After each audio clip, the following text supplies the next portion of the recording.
So you're saying, am I correct, that the need for freedom and freedom of the press is more important than any concerns we have about security and safety?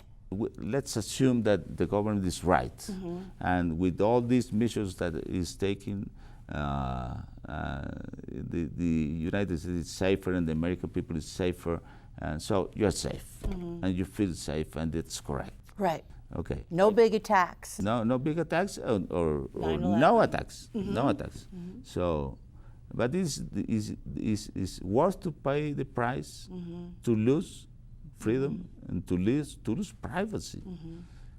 You have the First Amendment. You have it's the only country in the world that has this kind of constitution. Take that to me, tell me about that in terms of dictatorships and also some of the killings that I know in recent months have happened. In the Inter-American Press Association, we have, among the worries we have about freedom of the press, two main that refers to Latin America. One is the violence against journalists. In the last 6 months, only 6 months, 14 journalists were killed in Latin America for doing their job. The worst thing is that you are not only killing a person, you are killing a person that had an idea or an information to report to the people.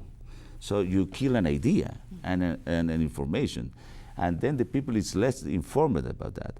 And then the other consequence is that the colleagues of these people, this journalist that was killed, became to self-censor. To be scared for themselves. Yes, of course. And then the public becomes less and less informed about public issues. And what can we or do you think we should do about this? In Mexico, for example, in Honduras, in some regions of Brazil, the journalists that are working there are heroes because they expose, every day they are exposing their lives just to report people what's going on with narco-traffickers and the corruption of the government. And sometimes they find that they are killed.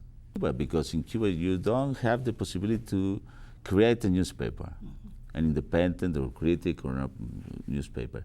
The Constitution of Cuba says that there will be only state-owned newspaper and one only party, the Communist Party. So the Constitution says there's no freedom of the press here.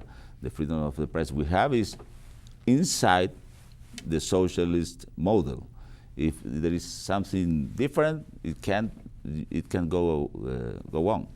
So, but now with these digital trends and innovations and advances, some Cuban very courageous people, brave, that live in Cuba under this dictatorship that has 53 years now. It's the longest dictatorship in the history of Latin America. China is a competitor in the US, and some parts of the Arab world don't have the values that we have in the US and in the Western world. So they think that economics can be a state-owned capitalism, but the political freedoms, the individual guarantees, the separation of powers, the independence of justice, these four things that are the main things for the Republican democracy are not in their minds. In China, there is no freedom of the press, and they are not allowed to create their own newspapers, and so that's a huge amount of people, And in the Muslim world, I will not say that all the Muslim people is against freedom of the press, but there are many groups and many countries, governments, where this is not well seen. And we have also in Latin America 5 or 6 countries that are doing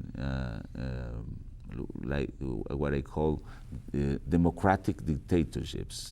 Ecuador, Nicaragua, Bolivia, and Argentina are countries that share this common characteristic. They get to the power, they arrive to the power, the governments, I'm talking about the governments. The governments arrive to the power after free and just elections, you know? So they are they have a legitimate origin. But once in power, they start to demolish all the principles that I have already told you are the main principles for the Republican democracy.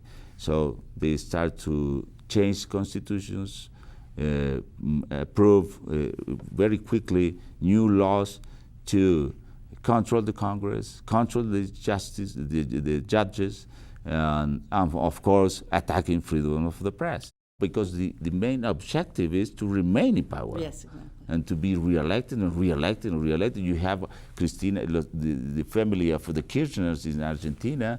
You have Evo Morales in Bolivia.